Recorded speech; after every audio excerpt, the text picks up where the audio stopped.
Olá pessoal, nessa aula eu vou falar para vocês de síndrome coronariana aguda sem supradesnivelamento do segmento ST. É importante para que vocês vejam essa aula que tenha visto primeiro a síndrome com supra, parte 1 e parte 2, porque é uma sequência para a gente ter uma ideia geral de como abordar, inclusive a parte de análise do eletrocardiograma que é feito detalhado mais nas outras duas partes. Então esse aqui é o eletro do paciente que a gente vai abordar. Primeira coisa a gente olha então, quem já viu na parte 1 e 2, a gente procura pelo supra, não tem supra. E eu vi aqui um infradesnivelamento em paredes consecutivas, V4, V5 e V6. O ST está infradesnivelado, vocês já viram nas outras duas aulas. Partindo então no caso clínico, paciente com dor no peito de forte intensidade, a 1 hora acaba de chegar para vocês com dor ainda presente. 3 passos em 10 minutos, sendo a primeira coisa os 5 dados, dos 5 dados 2 cardíacos e 3 respiratórios. Desses aí então, o que o paciente apresentava? Pressão arterial 16/95, ou seja, está hipertenso, frequência cardíaca de 100, esses dois pode ser até pela dor. Frequência respiratória um pouquinho aumentada, 23, saturação de 90% em ar ambiente. Então aqui é a primeira coisa que chama atenção, ou seja, tem repercussão pulmonar. Isso aí já me mostra uma gravidade bem maior. Os 3 passos então me ajudam a ver a gravidade na minha avaliação inicial. E realmente eu confirmei, tem estertores crepitantes bilateralmente, ou seja, as duas bases estão comprometidas.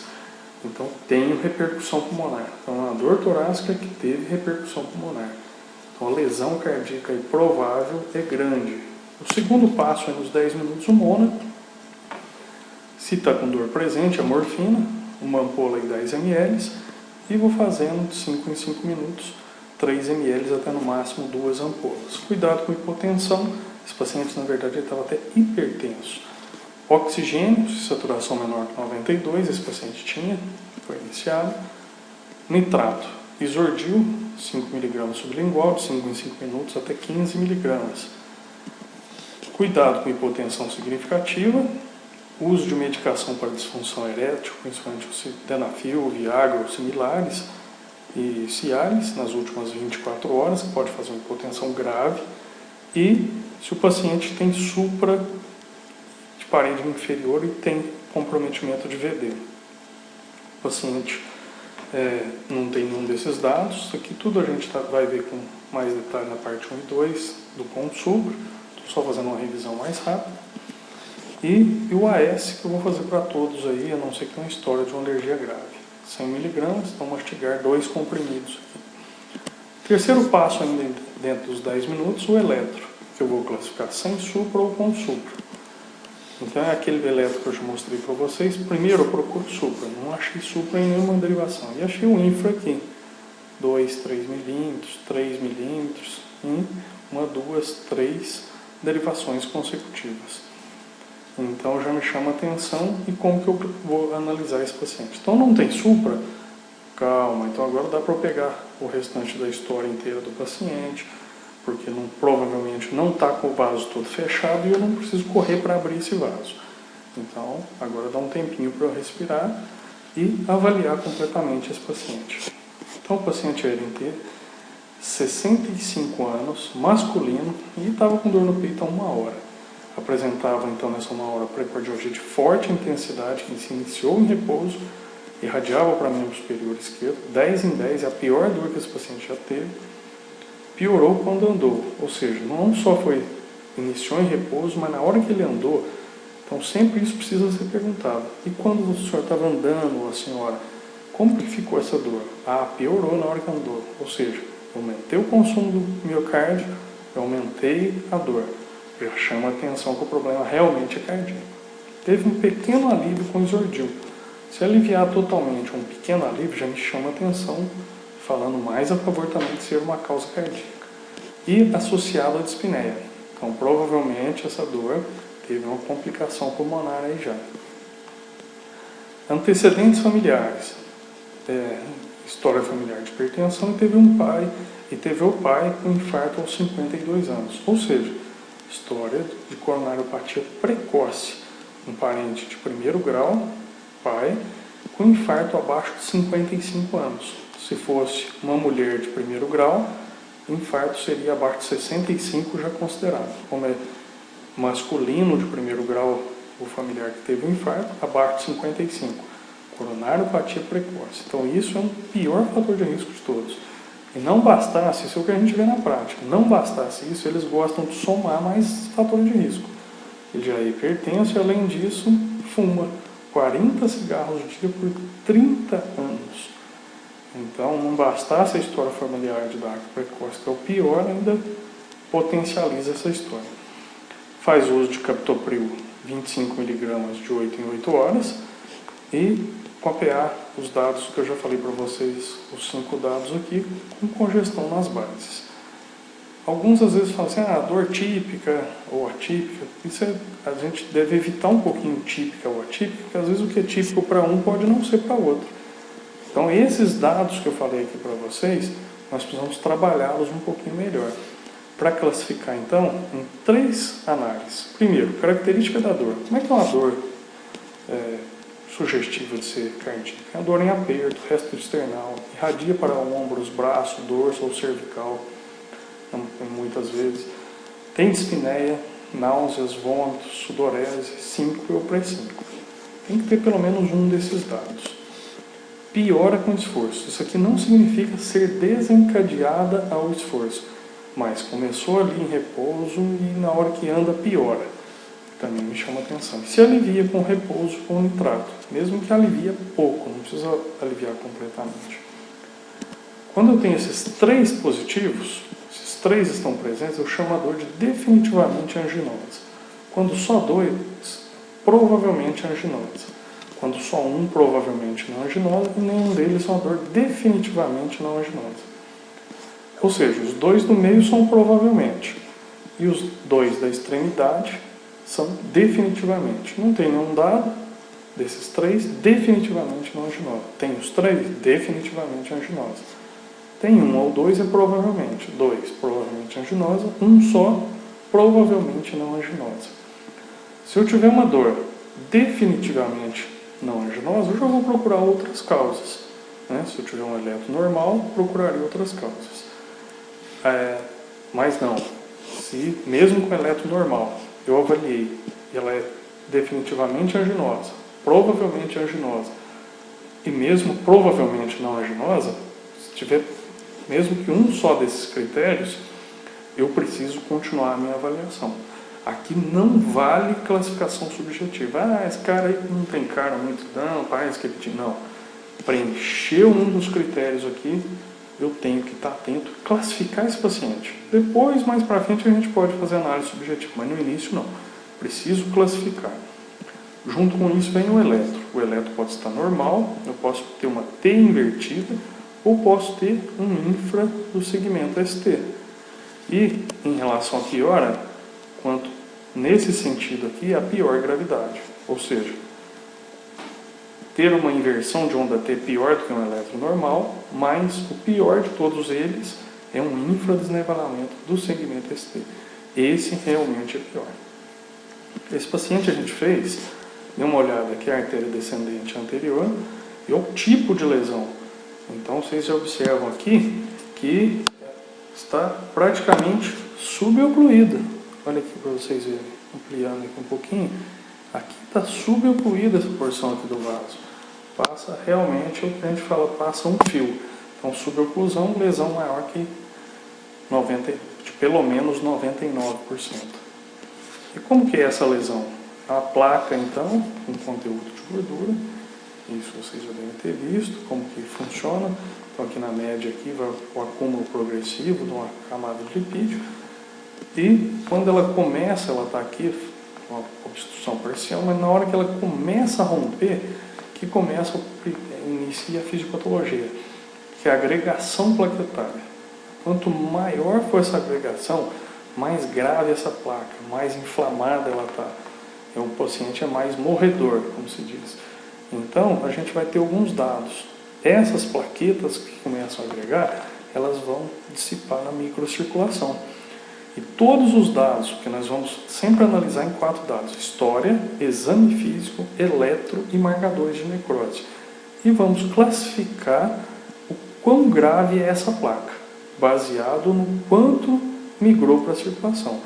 Então, em relação aos marcadores de necrose, se eu tiver uma grande agregação plaquetária, microtrombos difusos, eu vou ter micronecroses e vou alterar, então, esses marcadores de necrose, troponina e CKMB.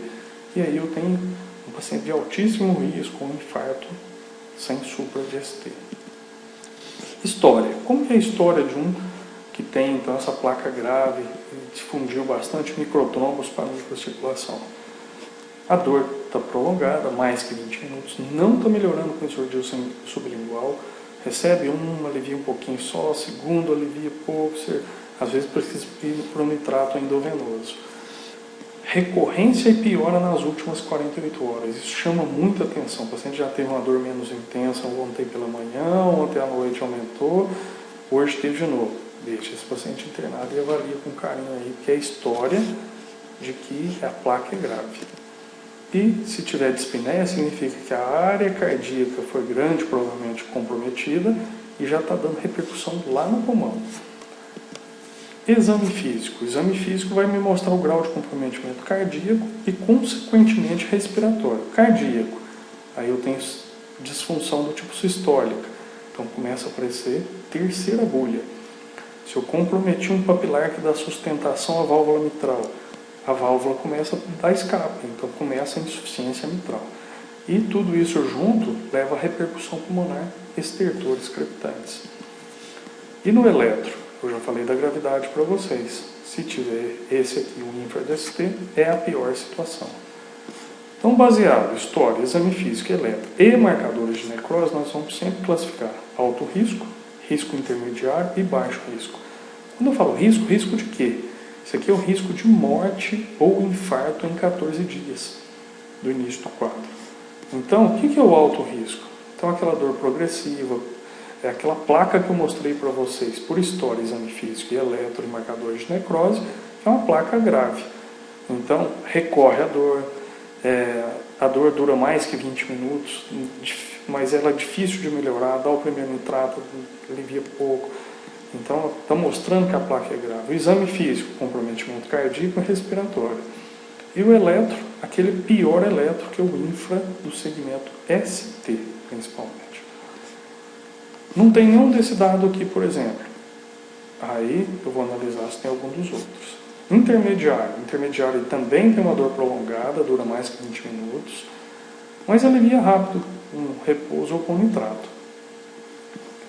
E paciente, às vezes, que já usam AES, paciente já revascularizado, diabético, também vou classificá-lo como intermediário. Não tem alteração significativa no exame físico e o eletro, eu tenho inversão de onda T. Então, enquanto aqui é ST, aqui é onda T.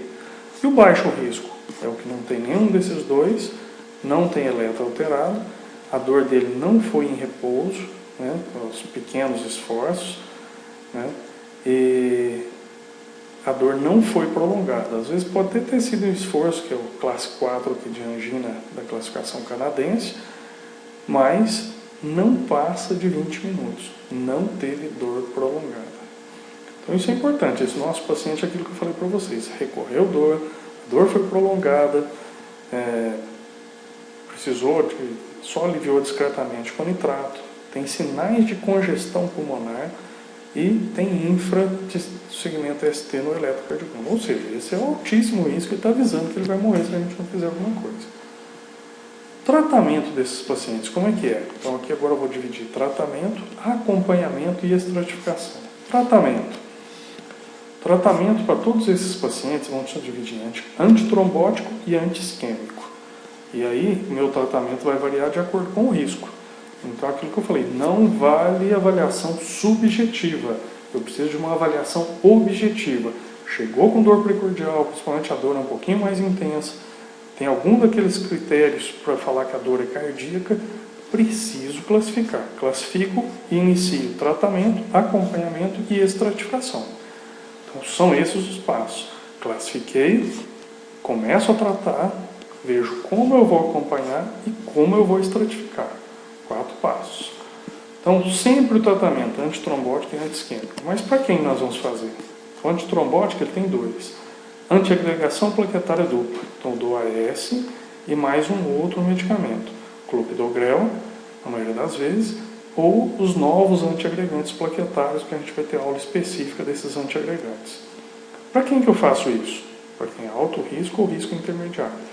E se for baixo risco? Só faço AS. Anticoagulante. O anticoagulante é heparinização plena.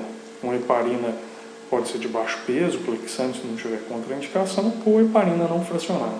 Alto risco e risco intermediário. Não faço para o baixo risco. E antiisquêmico? Nitrato, seja VO ou EV, hipotensores e beta-bloqueadores.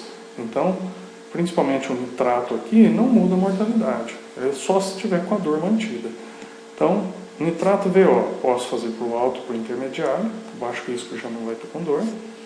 Nitrato EV, só para o alto risco, se tiver com dor, ou congestão pulmonar.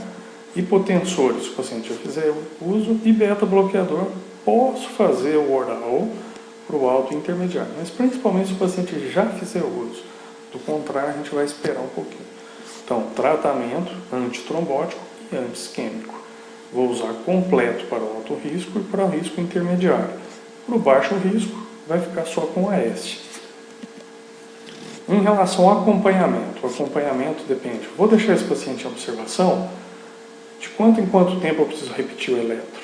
Preciso deixar ele monitorizado? E a CKMB e troponina, marcador de necrose, preciso ficar colhendo ou não? Quando eu vou colher? Então, também vai ser tudo dividido em alto risco, intermediário e baixo risco.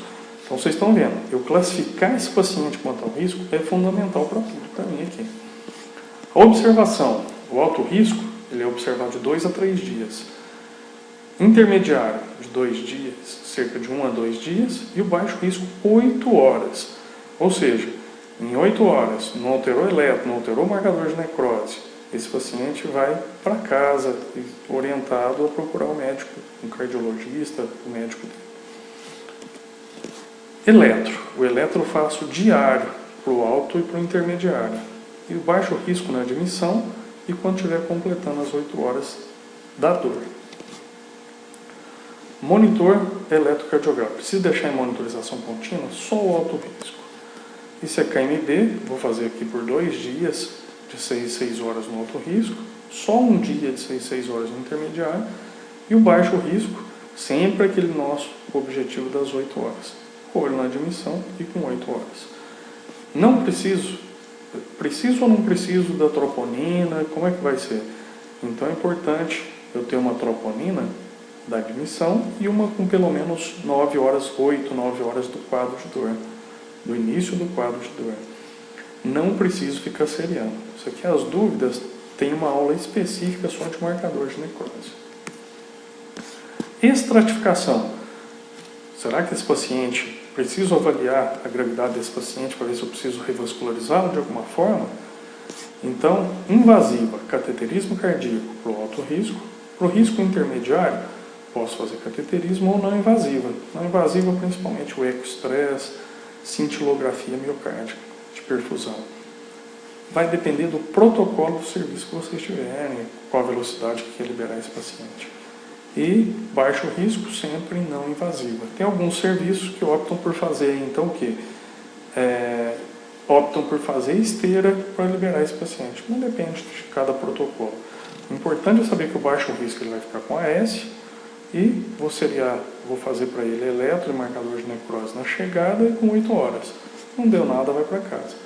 Ou seja, nosso paciente que é alto risco, esse que eu apresentei, é estratificação invasiva, acompanhamento com tudo que ele tem direito e o tratamento completo, antitrombótico e antiisquêmico. Como que vai ficar então? Em jejum nas primeiras 6 horas, para ver se vai fazer algum procedimento ou não. Morfina, sócidor, oxigênio e UAS. Clopidogrel, ou os novos marcadores de necrose. Clopidogrel, 4 comprimidos VO assim que ele chegar. Depois 1 comprimido por dia. Enoxaparina, precisa ficar anticoagulado.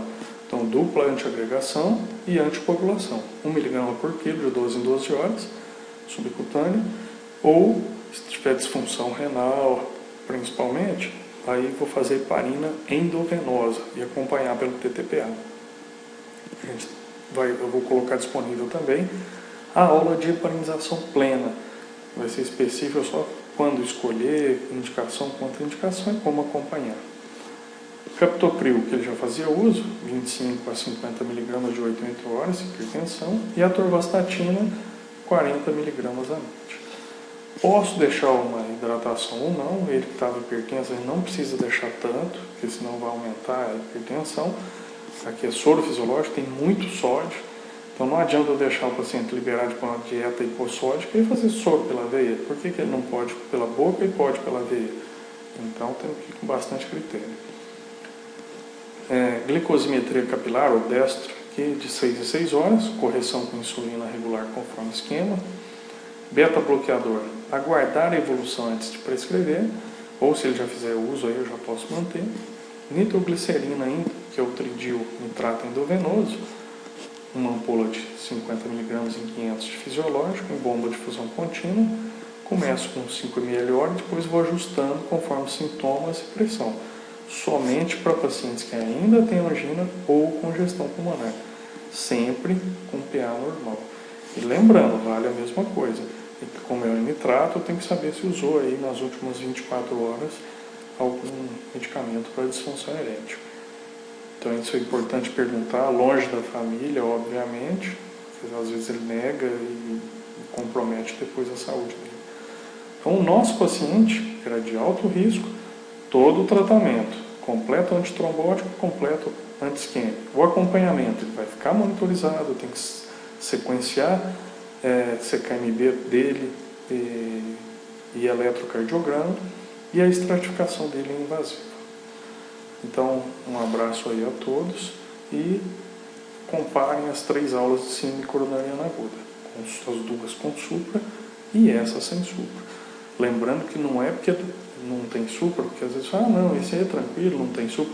Se ele tiver infra e aqueles sinais de alto risco, esse paciente tem uma mortalidade altíssima. Um abraço a todos e boas aulas.